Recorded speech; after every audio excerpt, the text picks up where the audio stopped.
The Amarg Boneyard stores thousands of military aircraft. Maintaining them requires precision, as technicians There is a place in the American desert where $35 billion worth of military jets sit silent.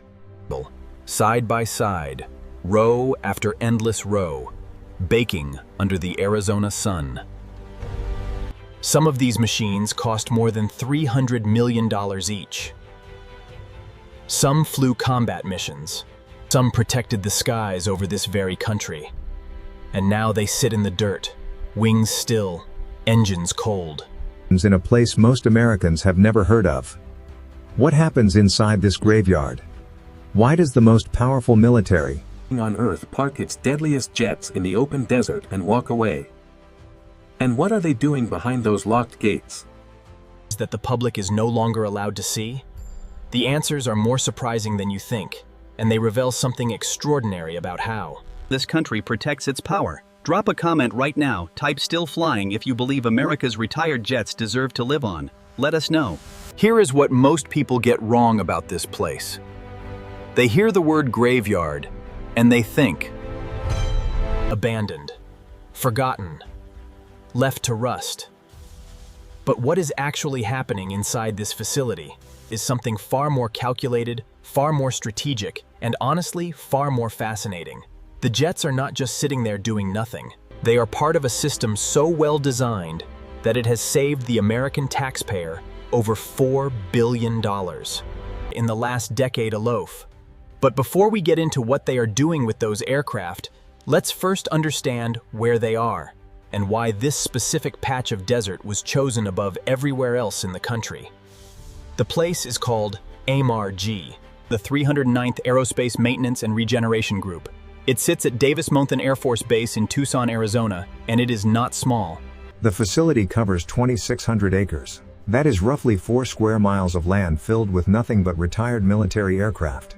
Walking from one end to the other would take the better part of an entire day. From a satellite view, the rows of planes look like some kind of massive aviation parking lot. So perfectly organized, so impossibly large, that it barely looks real. Now, Tucson was not chosen by accident. The military did not simply pick a random location and start parking jets there. The selection of this specific stretch of Arizona desert was a deliberate, science-backed decision, and it comes down to the air itself. Tucson sits at a high elevation with extremely low humidity. The air is dry almost year-round. Moisture is the #1 enemy of aircraft metal. Corrosion, rust, and decay that can destroy a multi-million-dollar machine in just a few years. But in Tucson, that threat is almost eliminated entirely. The soil there is also unusually hard and alkaline, which means planes can be moved around the facility without needing paved roads or concrete pads underneath every aircraft. That alone saves enormous amounts of money. When the military realized this in the years right after World War II, they made a decision that has shaped American air power ever since. The story of this place goes all the way back to the years immediately following World War II. The US military suddenly had a massive problem. Tens of thousands of aircraft had been built to fight a global war. The war was over, and now all those planes had nowhere to go. At its peak, the Army Air Forces were sitting on nearly 65,000 aircraft spread across 30 different airfields. That is an almost unimaginable number. Bases and hangars across the country were filled beyond capacity. Something had to. Over the following decades, the facility grew from a simple storage lot into the most sophisticated aircraft preservation operation in the world. Today, the numbers inside AMRG are staggering. As of 2026, the facility holds 3,488 aircraft. 75 different aircraft types, 6,700 engines. And together, those aircraft have an original acquisition price, meaning what it cost to build them, of over $35 billion. Let that number sit for a moment. $35 billion worth of machines sitting in the Arizona desert, watched over by roughly 550 workers, almost all of them civilians. Before we go any further, if this is the kind of content that gets you thinking, take a second to hit that like button and subscribe. Most people watch without ever subscribing, and it truly makes a difference in keeping this channel going. Now, here is where it gets interesting. The military uses a tiered storage system, and the tier an aircraft get assigned to determines everything about its future. Some planes are stored with the intention of being returned to flying condition within a short window. Others are put into longer-term preservation, essentially sealed up and protected until a decision is made about their fate. And others are already designated for parts reclamation, meaning they will be taken apart piece by piece. Their components harvested to keep other aircraft in the active fleet flying. When a jet arrives at AMARG, it goes through a specific intake process. First, all fluids are drained. Fuel, hydraulic fluid, oil, explosive components like ejection seat systems are carefully removed. Then the aircraft is washed down to remove any contaminants. After that, it gets sprayed with a white vinyl-like protective coating. That coating does something important. It reflects sunlight, which keeps the interior temperature from spiking in the desert heat. It also seals the aircraft against dust, insects, and the slow creep of oxidation. Engines get plugged, openings get sealed, and then the plane is carefully positioned in its row, tagged, logged, and monitored. The process is methodical, precise, and nothing like the careless, left-to-rot image the name the graveyard might suggest. But here is the thing that changes how you look at all of this. The parts being pulled from those aircraft, they are not scrap. They are mission-critical components that keep active jets in the air. 2020-25, the team at ART reclaimed 85.3% of those parts were classified as priority items, meaning they were urgently needed by active units. The total value of those reclaimed parts was nearly $495 million in a single year. And that is not unique. From 2016 all the way through 2026, AMARG has pulled 79,358 parts from stored aircraft. 86% of them priority, totaling $4.37 billion in value. Every single one of those dollars is a dollar the Department of Defense did not have to spend buying a new part or manufacturing a replacement. That is the real story of AMARG. It is not a graveyard. It is a bank. A reserve account for American air power. And the men and women who work there, those 550 civilians, are the ones managing it every single day. Now, some of those workers perform what is arguably one of the most technically demanding jobs on the base, the egress procedure. When a high-performance fighter jet arrives, trained specialists have to carefully remove the ejection seat systems. These are explosive devices. Handle them wrong, and the consequences are severe. The precision required for this kind of work is extraordinary, and it speaks to the level of professionalism that runs through every part of this operation. Let's talk about what is actually parked inside, because this is where the scale. Of American military aviation history truly hits you.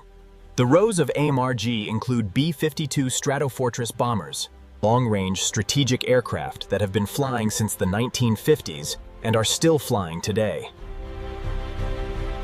B-1B Lancer bombers, F-16 Fighting Falcons, F-15 Eagles, A-10 Thunderbolts, the legendary ground attack aircraft beloved by the soldiers it protected. C-5 Galaxy cargo planes, with wingspans of 223 feet. C-130 Hercules transports, over 300 of them. Representing aircraft from the Air Force, Navy, Marine Corps, Coast Guard, and even the National Science Foundation. The KC-10 Extender aerial refueling tankers recently retired as of 2024. The EC-130H Compass Call electronic warfare aircraft. The list goes on and on. In September 2024, Two E-2C Hawkeye airborne early warning aircraft were transferred in from the Navy. The military has also stored unmanned aerial vehicles, drones, including the Navy's MQ-8C Fire Scout helicopters. AMARG does not just hold fixed-wing aircraft anymore, and the operation has expanded to reflect how warfare itself has changed. And here is something the average person would never guess. Some of those parked aircraft are not done flying. Some of them are waiting for a second chance, and they get it. In 2008, a B-52 Stratofortress bomber rolled into AMARG and was sealed up for storage. It sat there for over a decade. Then, in May 2019, that same aircraft, nicknamed Wise Guy, was brought back to life and returned to active service with the United States Air Force. Think about that. A jet that was parked and sealed in the desert for 11 years, brought back to flight status. It was only the second B-52 in history to make that journey from the boneyard back to the active fleet.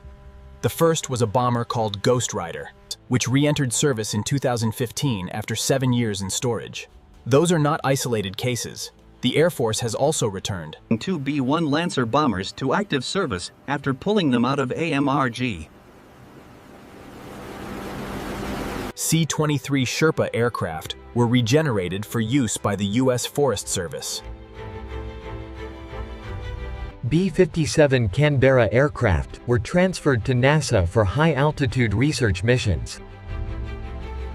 And retired F-16 Fighting Falcons have been given an entirely new purpose. They are converted into full-sized unmanned aerial target drones, used in live-fire training exercises to simulate enemy aircraft for American pilots to practice against. A retired jet becomes a training asset. Its second life is literally being shot at, so that the next generation of fighter pilots can sharpen their skills. But not every aircraft in AMARG will fly again. Some are completely torn apart for scrap. When an aircraft has been fully stripped of every usable component, the remaining airframe is put up for bid to private salvage companies. There are several scrap dealers located close to Davis-Monthan who have built entire businesses around processing the aluminum, titanium, and other materials from retired military airframes. Even in death, these aircraft generate economic activity and material value. And now comes the question that a lot of people have been asking. What about the F-22 Raptor?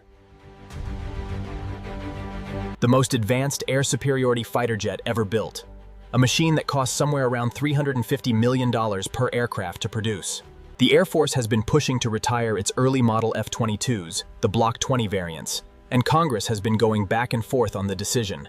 If those retirements go through, those jets are headed to AMRG. They will not be available for parts in the same way older jets are. 100. Because the F-22's stealth materials require specialized disposal. They cannot simply be stripped and sold. The radar-absorbing coatings, the composite materials, all of it has to be handled by personnel specifically trained for stealth aircraft disposal. The boneyard is not slowing down, it is expanding. And the public? For years, aviation enthusiasts could take bus tours of the facility, rolling through the rows of stored aircraft and taking in the scale of it all. That changed.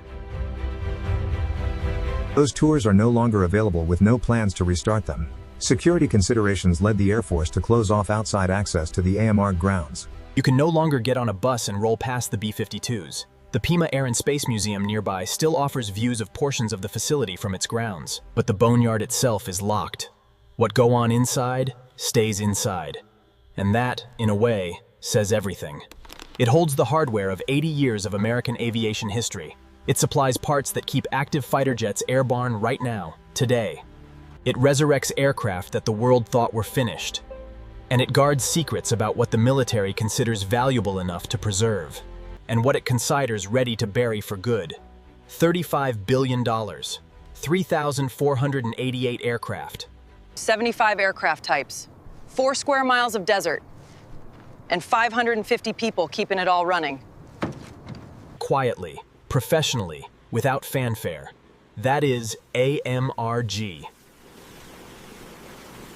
If this video gave you a new way of looking at how this country protects and preserves its military power, hit that like button. And make sure you are subscribed. There is a lot more coming, and you won't want to miss it.